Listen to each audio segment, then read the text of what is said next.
Lero B.Kalindo akuti afuna apereke uthenga kwa B.Kaliati komanso ndi anthu ena. Tiyeni ndithu tiwamvere tione kuti anena zotani. Uthenga opita kwa B.Kaliati, mamembala onse a UTM akufamire kwa anthu amene anamwalira pa ngozi ya ndege komanso kufamire ya Achilia. Uthenganso umene ukupita kwa onse amalawi okonda dziko lawo. Ndakutengerani uthenga wokoma kwambiri mamawa uno. Mulungu wandituma kunena kuti akuti iyi si nthawi yokuti muzidandaula, because he is about to say something. China chilichonse chikamachitika pa dziko lapansi, whether cha negative kapena positive, chimachitika chifukwa cha chifukwa. Nkutheka kuti ena ake samadziwa kunena kuti dzenje lomukumbiramo wina umakhonza kugweramo wekha, ndipo nthawi zambiri dzenje limene lidi umagweramo wekha. Munthu ukamapanga chiwembu chofuna kupweteka anthu ena, usamaone ngati mwina Mulungu sakukuona. China chilichonse Mulungu amakhala kuti anachidziwa kale ife tisakudziwa. Choncho inu a UTM, uthenga wanu ndu makamakaso inu a Malawi akufuna kwabwino. Akunena kuti munyadire kwambiri ndi kumangidwa kwa B.Kaliati. Mulungu ndi amene wandituma pakati pa usiku kuti ndikulankhuleni, kunena kuti God is about to say something. Ndipo kwa amene mmakhulupirira kuti inu ndinu mabeliever enieni, tapitani ku khoti kuja muone mapikicha, komanso kwa amene munapitako ku khoti kozulo mundikhulupirira kuti zimene ndikunenazi ndizoona. Kumene kujatu kunabwera Saulo sichilima, koma ambiri amene mmaona maso anu, amene simmaona bwinobwino maso anu mu uzimu, mukoza kuona ngati izi ndi chamba, mukoza kuona ngati ine ndasala pang'ono kupenga misala kapena madrama andifikapo. Koma kwa amene muli ndi maso auzimu mukundikhulupirira kunena kuti amene ujayo anamangidwa uja, B.Kaliati uja wamangidwa dzulo uja, kumene kujako kunachitika zinthu zazikulu kwambiri, ndipo Saulo si anali konkuja. Kuteroko Mulungu akufuna atilankhule ife a Malawi kuzera ku arrest imene ya B.Kaliati, koma mwina ambiri simukudziwa. Choncho Mulungu wandituma kuti ndikuwuzeni kunena kuti pa ize chachikulu chimene chikufuna kuchitikacho chasala pang'ono kuti a Malawi muchiziwe. Kwa iwowo amene amachita plan arrest imene amaona ngati ni madolo, koma sanadziwe kunena kuti ndi Mulungu amene wapangisa kuti amange mayiyo, chifukwa mukauonanso mulandu uja ndi mulandu woopsa umene amuchita charge uja, koma mukawuyang'anisisa kwambiri muona kuti mulandu umene ujawo a Malawi sanayenere kutuluka chonchicha. A Malawi anayenera kuti akhumudwe atamva charge sheet ijayo, koma anthu anatuluka moopsa kwambiri. Kutero kuja amene uja ni Mulungu akufuna akulankhuleni inu a UTM muziwe chilungamo. Chilungamo muchiziwatu posachedwa pompano. Kodi Mulungu tundu adzatheka bwanji? Mulungu si chisiru, Mulungu ndi woopsa kwambiri. Chifukwa chake dzulo lomwe lija anthu ena ake anapita ndikukakhala pa emergency meeting, ndikupitanso kawiri ndikukajambula kawiri pa drawing board, kwayamba kudabwa nazo kuti kodi zikuchitikadi m'Malawi muno. Choncho ndimafuna ndikupempheni a B.Kaliati kumene muliko, ndikupempheni akambala, chifukwa inu ndi amene mwakhala kumene mukusunga chipani ngati wamkulu. Ndikupempheni nonse anjawala, afredokisi, ndikupempheni nonse amayi makuta, ndikupempheni nonse amene muli akuluakulu abanda, kunena kuti nthawi yodandaula inatha. Ndipo akunena kuti musadandaule. Nthawi zina pali maliro ena pa banja anthu amauzidwa kunena kuti wamwalirayi, akunena kuti musalire. Inenso ndikupempheni nonse a UTM, ndikupempheni amalawi nonse konse muliko kunena kuti kumangidwa kwa maikaliati nyadira nakoni kwambiri, munyadire mumve kukoma mu mtimamo chifukwa chachikulu chili chasala pang'ono kuti chichitike ndipo chasala pang'ono kuti chibwere pambalambanda. Koma inu kumene kujako kukhoti kuja simunathe kuona kuti amene uja ndi chilima anabwera uja.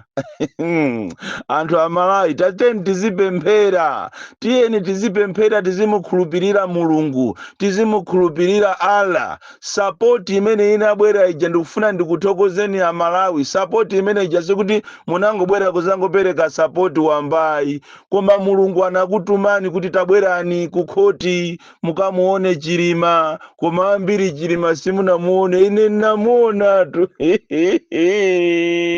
ine namuonatu Saulosi, ndinaonatu anthu aja kuchikanga waja, ambiri anabwera pompaja. Titokoze kwambiri, ndipo kuchokera lero akuti muzipemphera kwambiri chifukwa chachikulucho chimene chikuyenera kuchitikacho chasala pang'ono. Ena ankaona ngati akufuna ati amulange maikaliati osaziwa kuti akuzilanga okha. Lero decision yani imene mwakambirana usiku ija musayisinthe iyayi, ameneyo di mummangedi. Tammangeni inu mwana wakumulanjeyo wakwankandoyo mummange.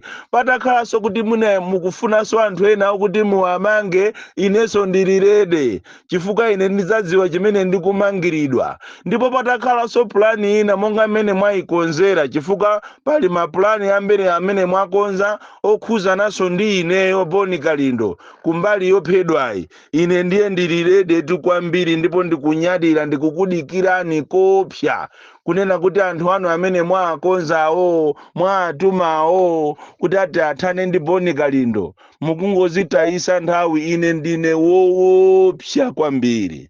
Ndikufuna ndikuchenjezeni kunena kuti mapulani anu amene mwakonza ochita target anthu ena andale, ochita target ma activist including me, ine ndekha mundisamale chifukwa wina apita nane. Ndipo ukamabwera iweyo amene watumidwa iweyo, kaya uzakhala ndi mfuti, kaya suzakhala ndi mfuti, kaya ukufuna tilowe pansi, ine ndilirede kwambiri, ndipo ndikukukonzekerani kuti ndikumane nanu. Siku limene muzanyamuka ndizakhala kuti ineyo amanda anga amayirine Katole kwanjeza andiuza kale china chilichonse, Adikisoni Katole, Alfred Katole andituma kale andiuza kale china chilichonse kuphatikizapo chewiniko. Ndiye ndikufuna ndikuuze, do not touch the anointed. Do not try to touch the anointed. Muyaluka ndi chifukwa chake mukakafusa akuluakulu akwanu akakuwuzani kuti kuli mwambi wina wache onena kuti nthawi zina munthu umakhonza kuyaluka ni mwana wakukhonde. Zimene zikuchitika muziko muno, Mulungu akufuna asuke ziko la Malawi. Mavuto amene amalawi mukukumana nawo akuti musadandaule. Inu tu Malawi muno mukuchitika zinthu. Tamuyang'aneni loya uja kamangira ujayo, muyang'ane zimene akulankhula. Sikuti akungolankhula tu loya ujatu, amene ujayo amene aliko akumutuma ndi Mulungu. Ndipo ndithokoze kwambiri kunena kuti kumalawi kunoko kuli ma magistrate, kuli ma judge amene ali ndi welfare ya ziko lino, amene amafuna chilungamo chiziyenda ngati mazi. Tikuthokozeni iniyo majaji, ma magistrate amene Mulungu wakutumani kuti muombole ziko ili. Chifukwa tisi onse amene amachedwa maapozi amakhala oyipa. Pali maapozi ena amene amakhala abwino, kumalija apolija lowawa, koma kulija solina lokoma kwambiri. Choncho Mulungu is about to clean this country. Ndipo wina wache kaya afune asafune, koma ulendo wache wakwana. Ndipo mmene wakwana mpalibenso kubwerera. Mulungu andituma kuti ndikuthokozeni amalawi nonse chifukwa cha support imene mwapereka zulo kukhoti pamene maikaliati amapasidwa bero. Zimene zijazo akuti mukamaziona chonjija musamangoziona chonjija, koma muziyang'anire kumbali ya uzimu, muziyang'anire kwa kwa Allah, muziyang'anire kwa Mulungu. Mulungu is about to say something. Mulungu ati amalikonda ziko ili, ndipo zimene ziti zichitike 2025 amalawi ambiri muzadabwa. Tangopitani mukalembese, ndipo tikuziwa kuti kwapangidwa plani ina kunena kuti ma issues onse amene achokera ku court onena kuti anthu azikalembesa ati sakufuna kuachita adresi mu phase imeneyi, akufuna achite adresi mu phase number 2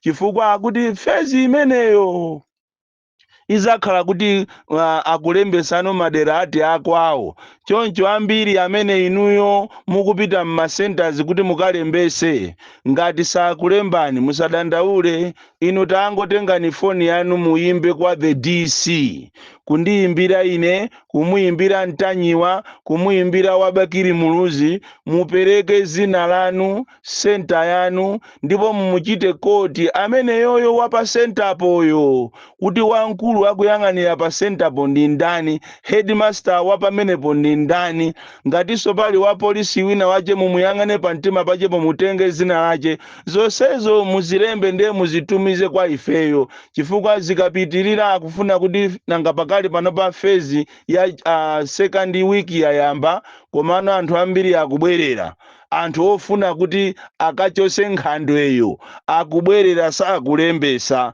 Ndi akunena kuti Mulungu akundiuza ine kunena kuti musadandaule konse, chifukwa mu Central Region muzachitika zinthu zimene anthu sazazikhulupirira. Pamene iwe ukupita kuti ukabe, nthawi zina umakabedwa, umapezeka kuti walowa nyumba yosilika, malo mokuti ukabe umangoyamba kugona. Zimene zizachitike ku Central Region kunoko, anthu a Central Region amene akunenedwa kuti ndi a Central Region ndi amene atazamusinge wina pa khosi ndipo suzakhulupirira. B.Kalindo the DC, mwana woopsa kwambiri, the most deadly and dangerous child from Njeza village, tiye Mabuka, box 76, Mulanje, Malawi, Southern Africa.